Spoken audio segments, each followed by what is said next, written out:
কি হল কি কথা কৈ প্ৰথমতে আজি অসমৰ মাননীয় মহাধিবক্তা ছাৰ আহিছিল তেখেত দেৱশিকে ছাৰ তো তেখেতে আহি আমাৰ ফালৰ পৰা যিখিনি প্ৰজিকিউশ্যনৰ ফালৰ পৰা অপেনিং ষ্টেটমেণ্ট সেইখিনি তেখেতে আৰম্ভ কৰিলে য'ত প্ৰজিকিউশ্যন চেংচনৰ ওপৰত কথা এটা উঠিছিলে 208ৰ ওপৰত যে প্ৰজিকিউশ্যন চেংচনটো চেণ্ট্ৰেল গভৰ্ণমেণ্টে ভুলকৈ দিছে বা কিবাটো ভালকৈ নাছিলে তাত কিন্তু সেইটো সম্পূৰ্ণ মিছা তো এইটো অভিযুক্তসকলে কিছুমান কথা তেখেতে উত্থাপন কৰিছিল তো সেইটো ৰিপ্লাই তেখেতে সম্পূৰ্ণভাৱে দিলে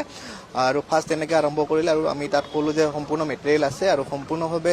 208ত যিখিনি আপোনাৰ দিব লাগে সম্পূৰ্ণ গোটেইখিনি বস্তু তাত আছে ফাৰ্ষ্ট সেইটো কৰিলে তাৰপিছত আপোনাৰ দুখন পেটিশ্যন আছিলে এখন আছিল আপোনাৰ মিছকে 01 তাত আছিল আপোনাৰ মহাবীৰ একুৱা তো মহাবীৰ একুৱাটোত এটা মানে আপোনাৰ ভুল ধাৰণা হৈছে মহাবীৰ একুৱাত এতিয়ালৈ খুলি দিয়া নাই সেইটো আপোনাৰ হৈছে কি তাত দিছিল মানে চিল কৰিব নোৱাৰে কিন্তু এটাচ কৰিব পাৰে সেইটো এতিয়া এটাচমেণ্ট যোনটো আছে সেইটো ইয়াত মানে পেটিশ্যন আমি ফাইল কৰিছিলোঁ যে সেইটো এটাচ কৰিব লাগে কাৰণ তাত যিখিনি পইচা ইনভেষ্ট কৰা আছিলে আপোনাৰ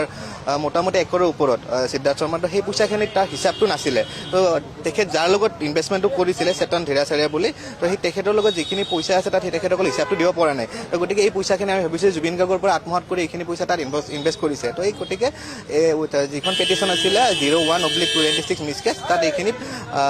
প্ৰপাৰ্টিটো তেখেতৰ যোনটো আছে এটাচ কৰিব লাগে সেইটো হ'ল 1 নম্বৰ কথা তো সেইটো কাৰণে আপোনাৰ 29ত অৰ্ডাৰটো ৰিজাৰ্ভ কৰি ৰাখিলে অলৰেডি আমাৰ অনাৰেবল জাজে তো তাৰপিছত ছেকেণ্ড পেটিশ্যনখন আছিলে 40 মিছ কেছ 26 সেইখনৰ আপোনাৰ হিয়াৰিং সম্পন্ন হ'ল তাত আমি আমাৰ ফালৰ পৰা ক'লোঁ যে 6টা একাউণ্ট আছিলে সিদ্ধাৰ্থ শৰ্মাৰ একাউণ্ট তাৰপিছত তেখেতৰ মাকৰ তেখেতৰ ভাগৰ এনেকৈ 6টা একাউণ্ট আছিলে সেই 6টা একাউণ্টত মানে আপোনাৰ যিখিনি পইচা সোমাইছিল জুবিন গাৰ্গৰ যিখিনি টকা সেই টকাখিনি সিদ্ধাৰ্থে তাত মানে আপোনাৰ মিছৰিপ্ৰেজেণ্টেশ্যন কৰি তাত সোমাইছিল তো সেইকেইটা একাউণ্টটো আপোনাৰ চিজ কৰিব লাগে চিজ নহয় এটাচ কৰিব লাগে তো এটাচ কৰি আপোনাৰ সেই পইচাখিনি যাতে ৰাখি দিব পাৰে যাতে পিছত সেইটো যিখিনি যদি পাৰোঁ সেইখিনি ওলাই মানে যাতে ভিক্টিমৰ ফেমিলি সেইটো দিব পৰা যায় তো সেইখিনি মূলতঃ আপোনাৰ এই দুটা আজি হেয়াৰিং হ'ল আৰু সেই দুটাৰ আপোনাৰ অৰ্ডাৰটো 29/4/2026 দিব তেওঁলোকৰ